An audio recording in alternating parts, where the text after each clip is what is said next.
हो सके अपने घर वालों से बात कर लूँ। मैं इससे ज़्यादा और इंतज़ार नहीं कर सकती।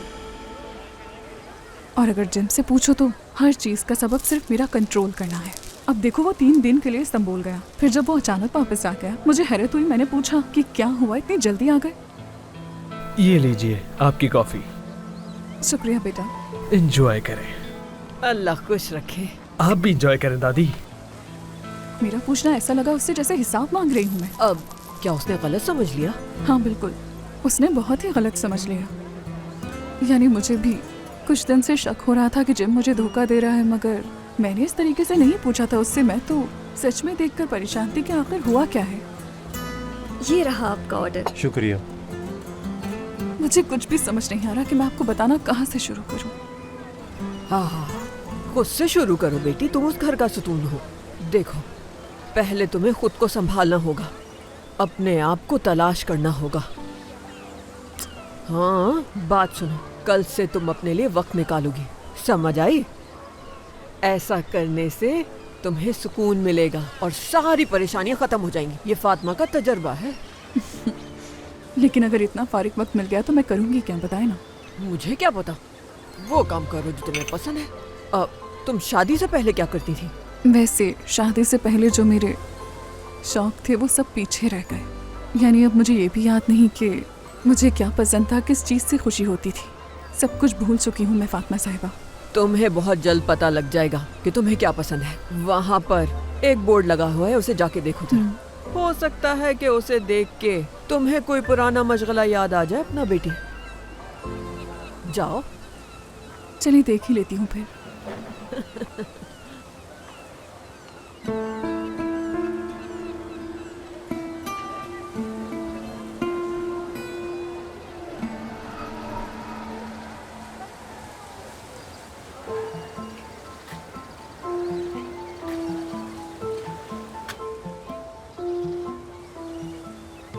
मिट्टी के बर्तन बनाना नहीं, टैंगो। हाँ, टैंगो डांस कर सकती हूँ। बोट टूर, मैं भला बोट पर क्यों जाऊंगी।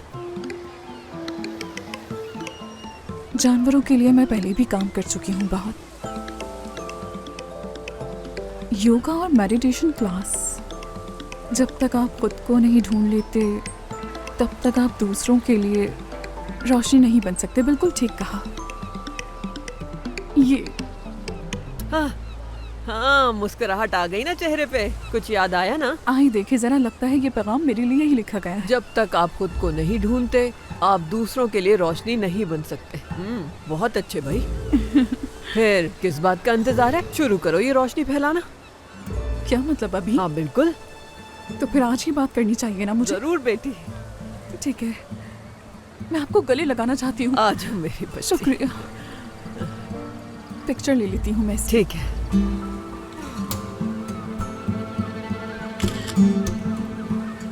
चले चलती हूँ। हाँ ठीक है, खुदा हाफिज। हर मसले का हल होता है मेरे पास। हाँ देखा मैंने।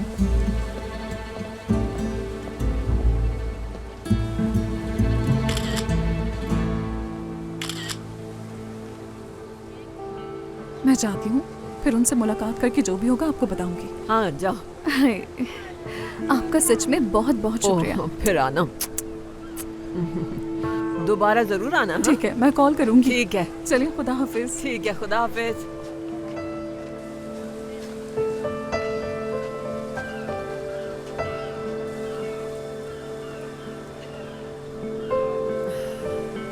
शुक्र है।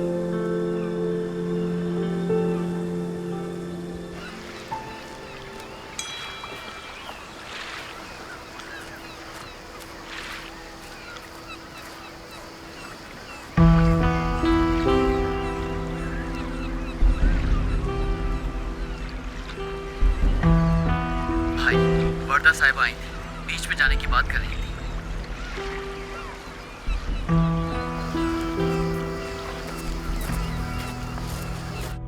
ये बताओ, क्या कल तुम मेरे साथ क्लास लेने के लिए आओगी?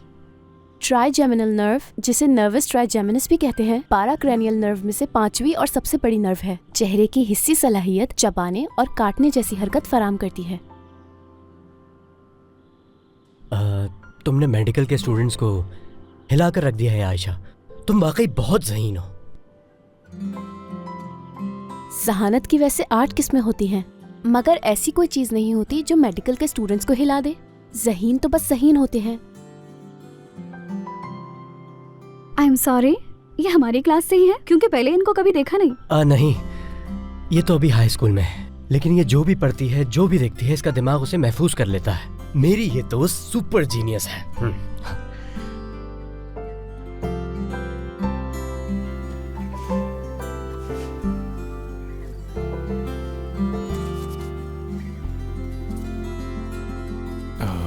बेटा, आयशा, क्या तुम्हारी रिसर्च कंप्लीट हो गई है?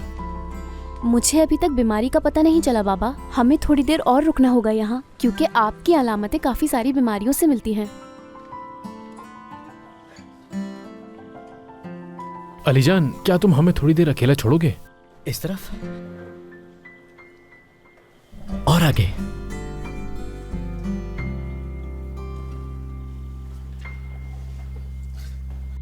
आयशा, मेरी जान से प्यारी बेटी, मैंने अभी यहाँ आते हुए तुम्हें बताया था ना कि मैं बीमार नहीं हूँ बेटा, यकीन करो। मुझे लगता है ये बटरफ्लाई क्लायोप्लास्टोमा, क्लायल ट्यूमर या फोकल ब्रेनस्टेम क्लायोमा हो सकता है। आपकी अलामतें इन तीनों से मिलती हैं। अगर मैं थोड़ी और रिसर्च करूं तो पता चल जाएगा। ठीक है, लेकिन मैं बीमार हूँ या नहीं, ये असल में कौन तय करेगा? डॉक्टर। तो फिर चलो, हम डॉक्टर के पास चलते हैं। तुम उन्हीं से पूछना कि मैं बीमार हूँ या नहीं। ठीक है, चलते हैं फिर। बेटा, ये सामान उठाओ। उज़ैर, रेडी हो जाओ, तुम्हारा खाना बस बनने वाला है। अगर जल्दी नहीं आए तो सारा खाना मैं खा जाऊंगा। फ्राइज भी रेडी हैं। आ रहा हूँ भाई, ये तस्वीर कंप्लीट कर लूँ बस।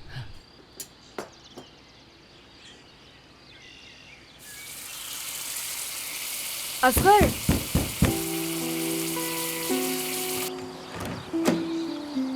Good morning. बताओ तुमने ऐसा क्यों किया?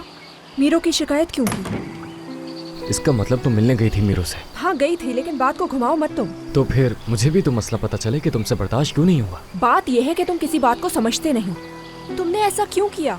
तुमने मीरो की शिकायत क्यों की? या उसने तुम्हारी शिकायत की तो तुम बदला ले रहे हो इस बात का? क्योंकि मुझे यकीन है कि जुर्म उसी ने किया है। ऐसा नहीं है, जानते हो उसे रिहा कर दिया गया है। जिसने एक्सीडेंट किया वो एतराफ कर चुका है। कैसे?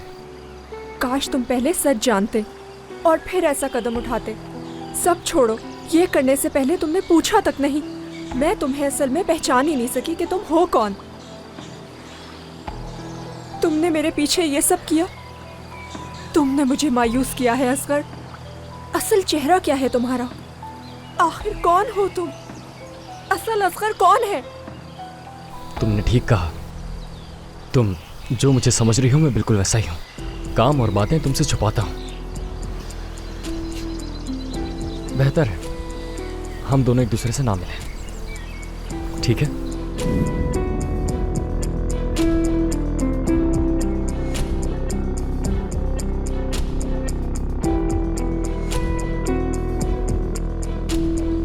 सही कहा तुमने, ना ही मिले तो बेहतर है।